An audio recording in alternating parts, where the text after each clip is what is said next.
Добар ден, драги ученици. Добро ни дојдовте на овој час, видео час по предметот македонски јазик за трето оделение. Денес ќе обработиме песната Пролет, бидејќи сите знаете дека веќе пролетта стигна во нашиот крај. Песната Пролет за трето оделение се наоѓа на страна 144 во учебникот по македонски јазик и тамо ќе ја најдете и ќе ни е потребно тетрадка или лист каде што успешно ќе ја обработиме Пролет песната и ќе се надевам ќе опфатиме дел од сите содржини и ќе повториме нешто за именки, придавки, стих и строфа. Најпрво на листот или во делот од тетрадката ќе нацртаме еден круг каде што ќе напишеме Пролет. Ќе го потребиме бура на идеи каде што ќе опишеме пролетта со се она што ќе ви дојде на памет. Нацртајте, значи, еден круг каде што ќе напишеме Пролет. Потоа, се разбира, може да го застанете видеото за да стигнете она што треба да го направиме. Потоа, овој цвет ќе не потсетува секако на Пролет и најпрво Пролетта е зелена, убава, мила, топла, весела, сончева, расцветана, ветра. И уште многу, убави зборови за Пролетта. Ќе забележиме дека знаеме, дека Пролет е именка. Именката Пролет ја опишавме со многу убави зборови кои што ја објаснуваат каква е Пролетта. Значи, зелена, рековме, ја опишува каква е Пролетта. Убава, мила, ведра, расцветана, сончева, весела, топла. Значи, ова се зборови кои што ја објаснуваат Пролетта, односно именката. А тие зборови беа придавки. Сега ќе одиме да ја прочитаме песната Пролет од авторот Боро Ситниковски, реков на страна 144. Јас ќе ви ја прочитам, а вие внимавајте. Пролет. Мразот студен нема сили, снежко спржен лудо бега. Идат птици, гости мили, се оживее кај нас сега. Реки бујни силно течат, в море носат снежни води. В родно поле песни ечат, на работа секој оди. Станувајте, деца мили, во муграта рана пресна. Тивко ветрет да ве гали, да ве броди птичја песна. Оставете палто тешко, облечете руба лека. Сонце грее топло жишко, в преград Пролет ве чека. Тоа е песната што побудува, убави чувства кај нас, лесни чувства, пролетни и сончеви, се разбира, повеќе игра и повеќе песна насекаде околу нас. Сега, песничката е составена, гледате, од 4 строфи и секоја строфа има по 4 стихови. Стиховите се римувани. Можеме да забележиме дека распоредот на римуваните стихови во првата строфа, значи, сили, мили, бега, сега. Првиот и третиот стих, вториот и четвртиот стих се римувани. Значи, веќе ја забележуваме римата во оваа песна. Кога читаме, се разбира и кога слушаме. Во втората строфа исто така. Првиот и третиот стих се римувани. Течат, ечат.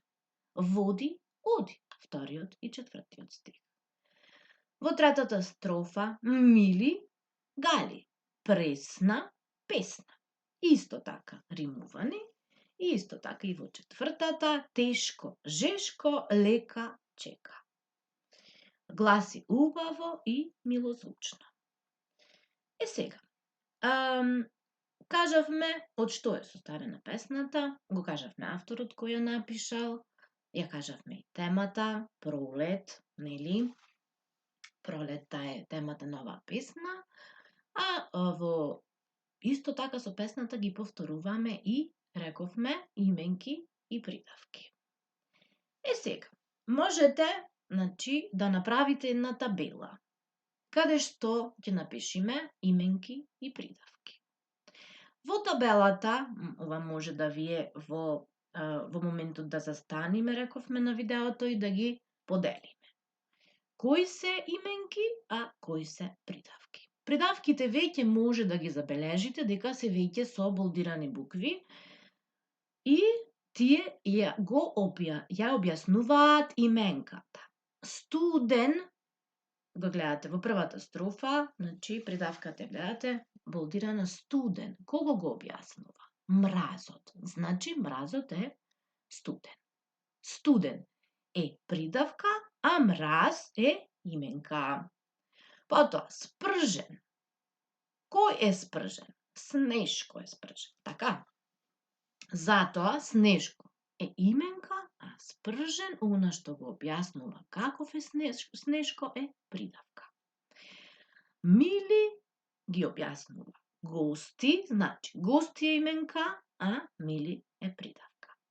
Сега понатака може сами, нели, да ги најдете придавките и во меѓувреме да кажете придавката која именка ја објаснува.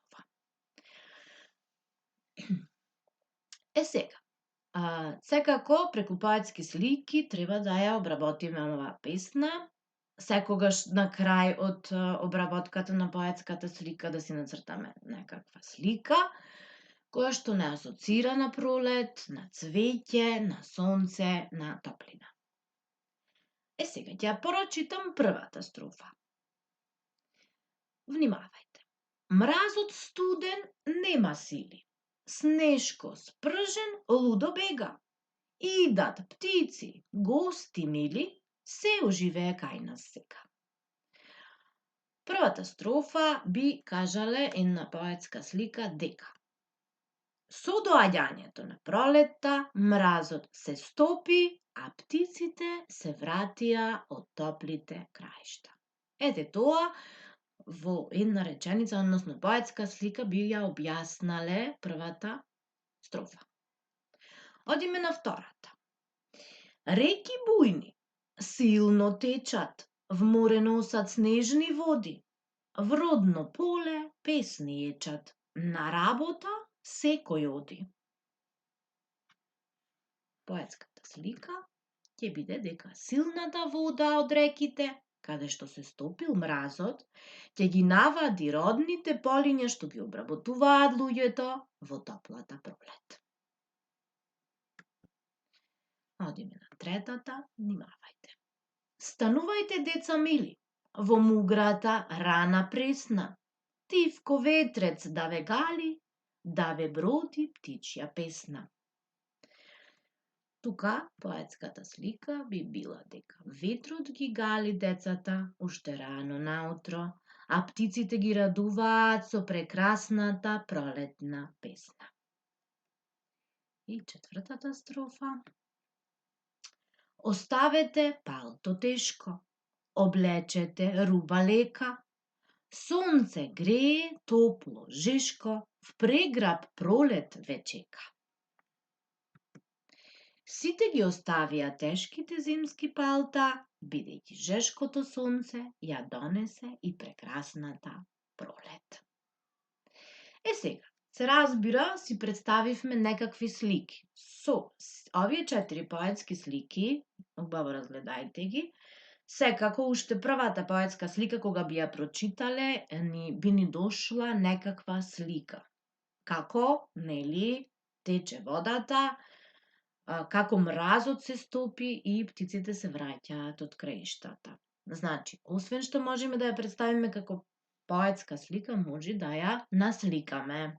Затоа можете за секоја поетска слика по еден убав мал цртеж. Потоа, исто така и втората, кога би ја прочитале силната вода од реките каде што се стопил мразот, ќе ги навади родните полиња што ги обработуваат луѓето во топлата пролет. Би замислиле една слика каде што веќе луѓето почнуваат да ја обработуваат земјата. Ветрот ги гали децата уште рано наутро и птиците ги радуваат со прекрасната пролетна песна. Како ние се будиме и веднаш ја слушаме песната на птиците. И на крај дека веќе ги оставивме зимските палта, бидејќи жешкото сонце ја донесе прекрасната пролет. Сега во третата строфа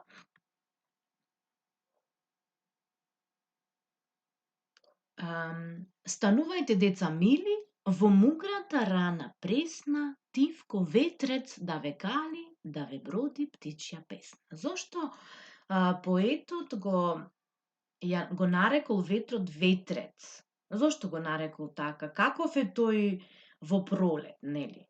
Во пролет ветрот не е како во зима лут и силен, тој е ветрец кој што ни ги гали, значи лицата и нема толку многу да ни студи. Сега, есенскиот или зимскиот силен ветер би го нарекле ветар, така, а пролетниот ветрец. Сега, би објасниле и некои други зборови, например, мугра, значењето на мугра, би го објасниле како? Вика, станувајте деца мили во муграта рана пресна. Мугра е утро, значи оној дел од денот кога веќе сонцето почнува да изгрева. Значи тоа е мугра. И исто така впреграб, тоа е во последната строфа, оставете палто тешко, облечете руба лека, сонце грее топло жешко, впреграб пролет ве чека. Значи во прегратките не чека пролетта, широко ги расширила рацете и не очекува да ја поминиме заедно со пролетта, тој прекрасен дел од годината. И исто така, вика, облечете руба лека. Руба е облека, а лека е лесна. Значи, има неколку зборови кои што треба да ги кажеме што всушност точно значат. Понатаму одиме, еден прекрасен цртеж за пролетта, колку е убава пролетта, како ние се радуваме, како нашето расположение станува се поубаво, поведро, значи многу цветиња, многу трева, многу убавини, многу зеленило, а исто така со зеленилото, нели, и чистиот воздух. Сега, тука имаме зборови, рековме, кои што се болдирани. Во делот на тоа, малце да позборуваме, значи, оваа песна, кога би ја прочитале без овие болдирани зборови, нема да биде толку накитена и прекрасна. Еве би пробале. Например, првата строфа, која прочитаме без тие зборови, би била вака. Мразот нема сили, снежко лудо бега, идат птици гости, се оживее кај нас сега. Некако, значи, кога би ја прочитале оваа песничка без зборовите, кои што рековме ги објаснуваат именките и го китат и го, значи, стануваат побогат нашиот јазик, тоа се токму придавките. Значи, придавките го китат нашиот литературен јазик, го станува тој уште побогат и поубав. Сега да запомниме. Значи, рековме зборовите што се бодирани во текстот ги појаснуваат именките. Рековме уште на почеток, пролетта, сите оние именки што ја појаснуваа беа придавки. Сега има 3 видови на именки, на придавки и би рекле вака. Какво е нештото? Значи, има 3 видови што покажуваат какво е нештото, чие е нештото и од што е направено нештото. Значи, тоа се придавките и би рекле дека какво е нештото? Ете еден пример дека мразот е студен, а гостите се мили. Значи, каков е мразот? Студен. Какви се гостите? Мили. Сега, вториот вид е чие е нештото? Значи, снежни води и птичја песна. Чија е водата? На снегот. Снежна вода. Чија е песната? На птицата. Птичја песна. И на крај уште еден вид на придавки, од што е направено нештото. Значи, од што е направено нештото? Клупата е дрвена, а шалчето е волнено. Што би рекле тука? Значи, каква е клупата? Дрвена. Од што е направена? Од дрво. Значи, клупата е дрвена. И шалчето е волнено. Ваквите зборови ги викаме придавки и придавките го разубавуваат текстот, рековме, и песните и нашиот литературен јазик. Сега, ќе научиме, значи, многу брзо да ги препознаваме кои се именките, кои се придавките, секако кога би работеле повеќе на тоа и убаво и многу внимателно кога би ја читале песната. Рековме, ако ја читаме песната, може веднаш да препознаеме придавка од именка. Значи, именката е нешто што можеме да го видиме, да го фатиме, предмет, така. А придавката е оној збор кој што го појаснува она што може да го видиме. Сега би ве замолила на страна 144, реков, убаво да си ја прочитате песната, да ги издвоиме придавките, да ги издвоиме именките и да се подсетиме, односно да запамтиме дека придавките какво е, чие е и од што е. Со тие зборови ќе ги препознаеме.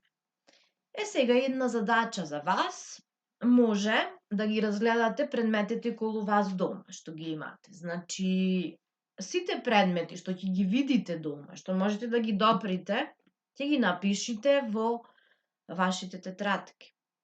И од секој ваш предмет може да напишете придавки, какво е нештото, чие е нештото и од што е нештото.